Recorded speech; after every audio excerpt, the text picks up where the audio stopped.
یو بل افسوسناک واقعه تاسو سره شریکوم قدرمنو دوستانو. دا واقعه هم په پښتونخوا کې په سوات کې شوې ده چې زوی را پاسېدلی دی، زوی سره خپله ښځه هم یو ځای شوې او د هغه زوی یعنې نوسی هم یو ځای شوی دی. په دې 3 کسو باندې دوی خپل پلار رانیولی دی، وژلی دی. دغه زوی چې د هغه نوم عزت خان دی او د عزت خان زوی هم را پاسېدلی دی، ورسره د عزت خان ښځه را پاسېدلې ده. دې 3 کسانو چې کله دغه پلار یې وژلو یعنې عزت خان خپل پلار وژلو نو دوی په ډنډو باندې وهلی دی، ډېر په تکلیف سره یې نڅا ایستې ده او بیا یې چې د هغه نڅا نه وتله یعنې نه مړ کېدو نو داسې کار یې کړی چې په سټ کې ورته پړی اچولی، په مرۍ کې ورته پړی اچولی دی او راځوړن کړی دی. دې افسوسناکې واقعې د دغه ځای ټول خلک خفه کړي دي او ډېر زیات خلک وایي چې دوی ته دې سخته سزا ورکړي شي، ځکه چې خپل پلار یعنې دا هلک د ده نه پیدا و او هغه ته به څه پته وه چې د دې خپل زوی د لاسه به زه مرم. دې خپل پلار د خپل زوی دپاره ډېرې زیاتې سختې تېرې کړې وې، ډېره زیاته غریبي سخته یې تېره کړې وه او اوس چې زوی په خپلو خپو ودرېدو، خپل مقام ته راورسېدو نو دومره په بېدردۍ سره خپل پلار ووژلو.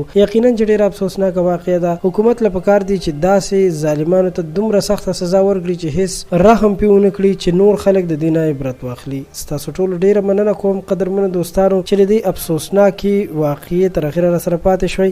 داسې خلکو ته کومه سزا پکار ده ضرور راته کمنټ کې ولیکئ او زموږ چینل سبسکرایب کول مو هېر نه شي چې د پښتو پوسټ راتلونکي ویډیوګانې هم تاسو ته په وخت ورسي. خوشحاله اوسئ، بریالي اوسئ.